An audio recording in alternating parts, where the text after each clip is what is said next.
What is going on, guys? Noah Burr here, back again with another video, and today we're going to be going over the top niches to be testing. There's only 3 of them, but the top niches to be testing in November of 2020. Let's get into it. So the first niche, and these are not in any order, by the way, but the first niche that I recommend testing in is tools and hardware.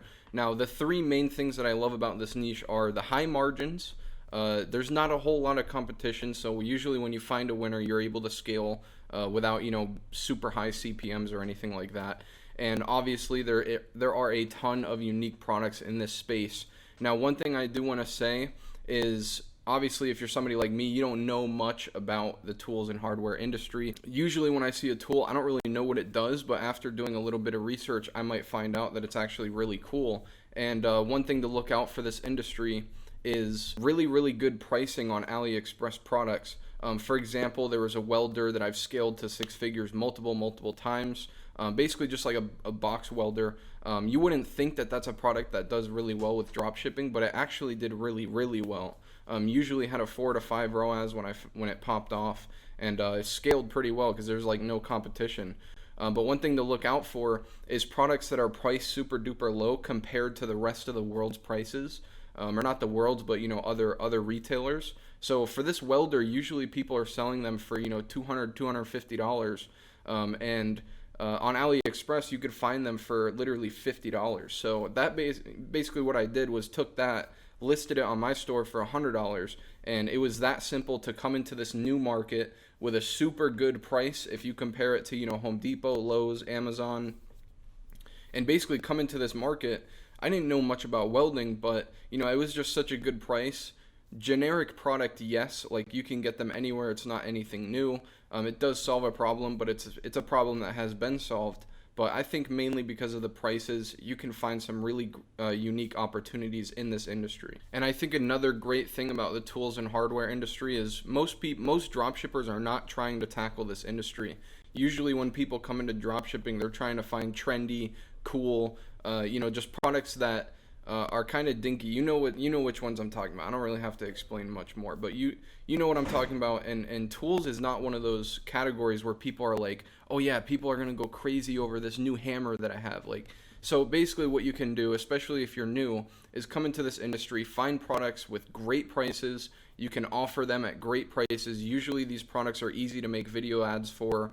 And you can get pretty creative with those. So you can basically come into this industry where there's not a lot of competition with a very good price, and it's pretty simple to find a winner in this niche if you just follow the things that I said.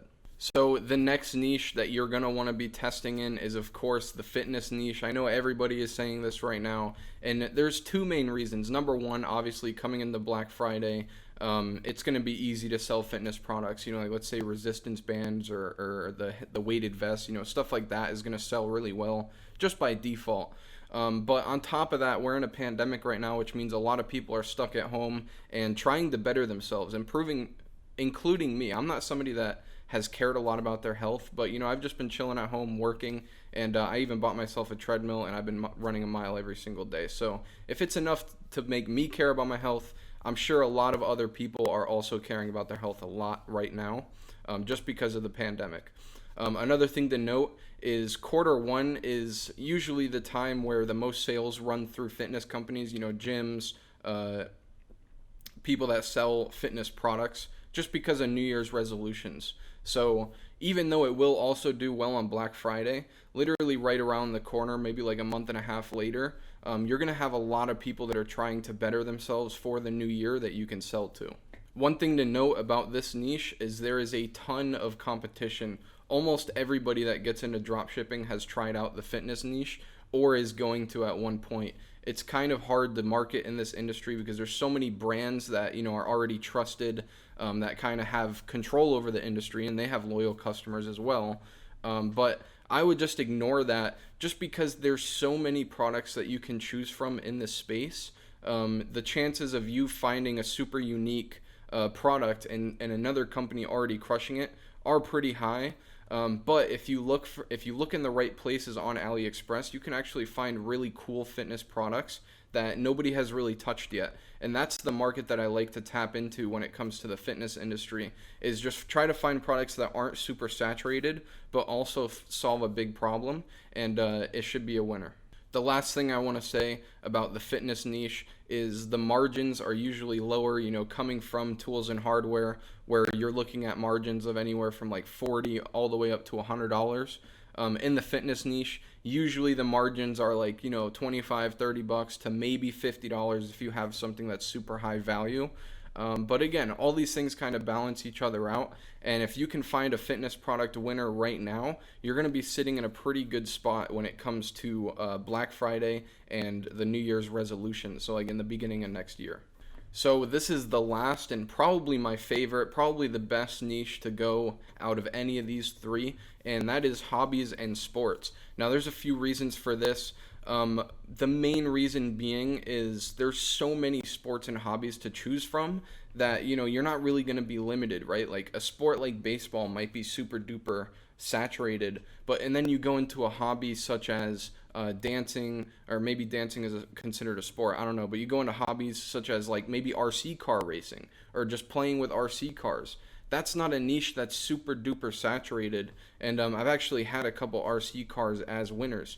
So that's one of the things that I love about this area of dropshipping is, doing some hobby research, which is going out and trying to find things that people are passionate about, or maybe it's something that you're passionate about yourself. And you can kind of go into that niche. You already know the types of products that people like. You already know basically everything you need to know about that industry. So that could be a good way to step foot into dropshipping, is just picking a hobby that you enjoy and just going with it. Now, obviously, with the broad variety comes a variety of pretty much everything. There's going to be a variety of competition. There's going to be a variety of margins, right? Like you might have a higher margin in RC cars than you would selling a baseball product, just because, less competition. The products might be more technical, just stuff like that. So if you prefer doing high margins, you can do this niche as well. And if you prefer doing low margins, you can also do this niche. So it really works with any type of situation. Another great thing that I'd like to say about this specific niche, sports and hobbies, specifically hobbies, is some of them are just year round. So, with sports like baseball, football, it could be considered seasonal. Most football players are going to be practicing and passionate about it all year round.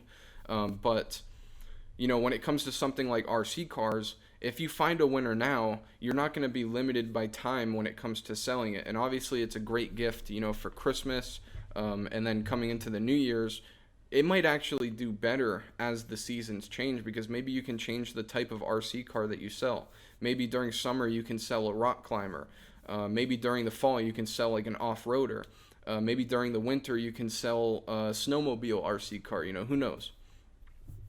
And of course, the last thing, this niche does really, really, really well during BFCM, which should go without saying, but obviously the best gifts that you can get for family and friends is something that relates to their hobby, right? Like if you know that I love RC cars and that's what I'm about, and you see an ad for RC cars on your wall and you're looking to get me something, maybe you might want to purchase something from me. So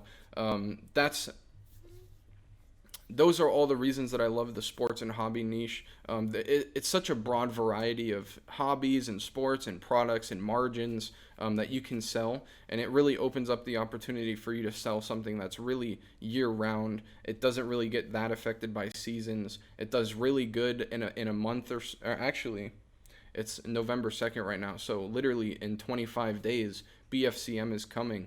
And if you can find a winner in this niche right now, you can really push the, buy your friend a gift type of sale. So that's it for this video, guys. I hope it really helps you, and I hope that it gave you some clarity on, what you should and what you shouldn't be testing in this November season. Of course, Black Friday is right around the corner. I'm super excited for that. If you haven't seen my video on how to maximize Q4, make sure that you check it out. I just uploaded it like a week ago or so, or a couple weeks ago. But yeah, super good that you follow those things in that video, and you'll make the most money during Q4, especially if your winner is in one of these three niches. But that's it for this video. I hope it helped you out. I'm Noah Brewer, and I'm out. Peace.